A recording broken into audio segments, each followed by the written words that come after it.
आवाज दे कहाँ है। इनकलाबी के साथ मैं हूं शाहिद नज़ीर चौधरी। दोस्तों, आज आपके साथ मैडम नूर जहां की ज़िंदगी का एक और ऐसा वाक़या, एक और ऐसा मुआशका, एक और ऐसी उनकी कहानी मैं आपको सुनाने लगा हूं जो उनके इब्तदाई ज़माने से ताल्लुक़ रखती है। और ये वो ज़माना था जब मलका तरन्नुम नूर जहां अपनी जद्दोजहद कर रही थी और फ़िल्मों में गुलकारी के ज़रिए से, अदाकारी के ज़रिए से वो मंज़र आम पर आना शुरू हो गई थी। ये कहानी जो थी खालिद हसन साहब ने बयान की थी। खालिद हसन पाकिस्तान के बहुत बड़े जर्नलिस्ट थे जिन्होंने मुख्तलिफ हुक्मरानों के साथ रहकर भी अपने फ़राइज़ अंजाम दिए। और हमारा जो इदारा नमाए वक्त उसके अंग्रेज़ी रोज़नामा द नेशन के भी ब्यूरो चीफ रहे, नुमाइंदे रहे अमेरिका से।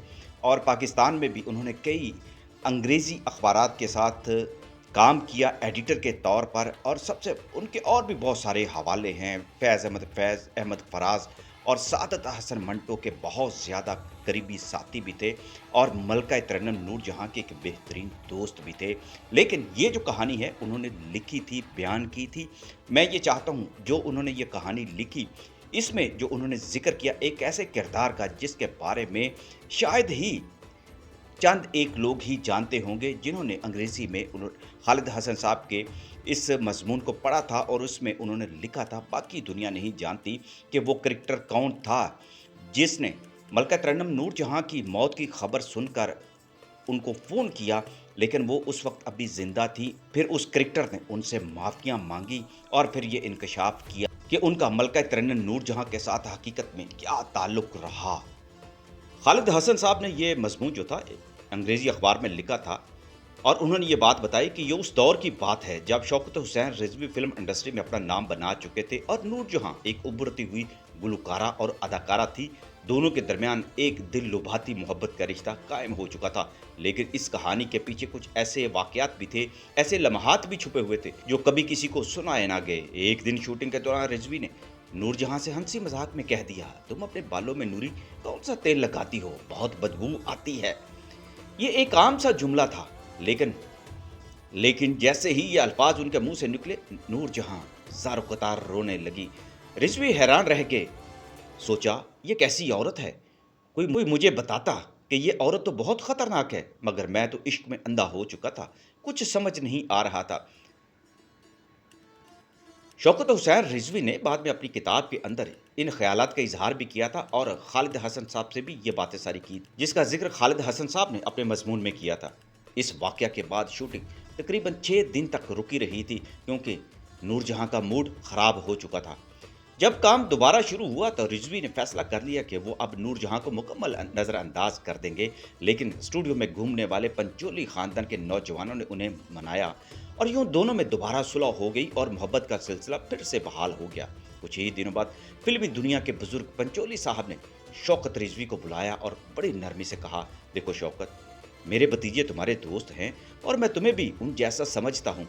एक बात मान लो, ये जो तुम दोनों के दरमियान चल रहा है बस एक खेल ही समझो, इसको दिल से ना लगाना, आगे मत बढ़ना। रिजवी ने इस पर लिखा था अपनी किताब में, आज तक उनके ये अल्फाज मेरे कानों में गूंजते हैं, लेकिन मैं मोहब्बत के नशे में अंधा हो चुका था। वक्त गुजरता गया। एक दिन रिजवी साहब की माल रोड पर एक दोस्त से मुलाकात हो गई। उसने उन्हें बताया कि कोई शख्स उन्हें ढूंढ रहा है। वो उसे एक घर में ले गया जो माल रोड के करीब ही वाक़या था। रिजवी ने वहां नूर जहां को पाया, लेकिन वो अकेली ना थी, हसन अमीन भी मौजूद थे। वो दोनों हंसी मजाक में तकियों की लड़ाई खेल रहे थे। रिजवी ने इस पर लिखा कि मैं तो सुन हो गया, वही औरत जो मुझे अपनी मोहब्बत का यकीन दिलाती थी किसी और के साथ इस तरह। मैंने हसन अमीन से पूछा, ये क्या माजरा है। हसन अमीन ने जवाब दिया, ये सब नूर जहां का मंसूबा था। वो चाहती थी कि मैं तुम्हें यहाँ बुलाऊं ताकि तुम्हें जलन महसूस हो, हसत हो तुम्हें। रिजवी साहब ने इस पर लिखा था कि ना सिर्फ हसन बल्कि नूर जहां का ख़ानदान भी इस मोहब्बत के खेल में शामिल था, अगरचे सब जानते थे कि वो शौकत हुसैन रिजवी के साथ भी ताल्लुक़ में हैं। यहाँ मैं आपको बताता हूँ दोस्तों, अब हसन अमीन कौन थे। हसन अमीन खुद खालिद हसन को बताया करते थे कि नूर जहां उनकी पहली मोहब्बत थी। वो उस वक्त लाहौर के गवर्नमेंट कॉलेज के तालिबे इल्म थे जब उन्होंने नूर जहां को अपनी बहनों के साथ स्टेज पर गाते थे। कहा वो पहली नज़र में उन पर कुर्बान हो गए, फरीफ्ता हो गए, उनके पीछे कसूर तक जा पहुंचे। और नूर जहां ने भी ख़ानदान की मुखालफत के बावजूद हसन के साथ मोहब्बत का रिश्ता कायम कर दिया।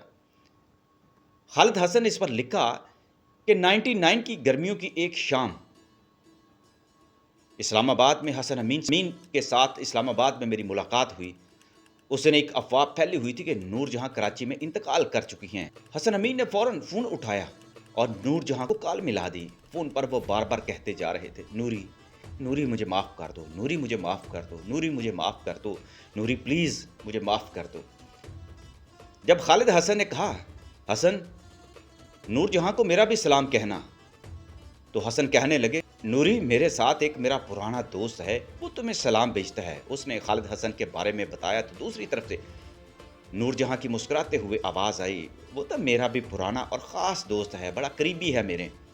ہم سب خوش ہو گئے کہ وہ زندہ تھیں، اگرچہ وہ بیمار ضرور تھی. خالد حسن نے کہا ہمیں تو اس لمحے کو اب سیلیبریٹ کرنا چاہیے حسن. تو اس پر حسن امین نے کہا پھر ہم شیمپین سے سیلیبریٹ کریں گے.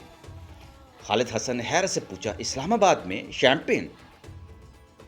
حسن امین بولے ہاں کیوں نہیں، اسلام آباد میں ہی. حسن نے واقعی شیمپین کی ایک عمدہ سی فرانسیسی بوتل نکالی اور نور جہاں کی صحت کے لیے جام اٹھایا. خالد حسن نے ایک سوال کیا، تم نور جہاں سے معافی کیوں مانگ رہے تھے؟ حسن امین نے آہ بار کر جواب دیا، کیا بتاؤں تمہیں، وہ مجھ سے شادی کرنا چاہتی تھی، مگر مجھے تو اس وقت صرف حقیقت میں کرکٹ کھیلنے کا شوق تھا.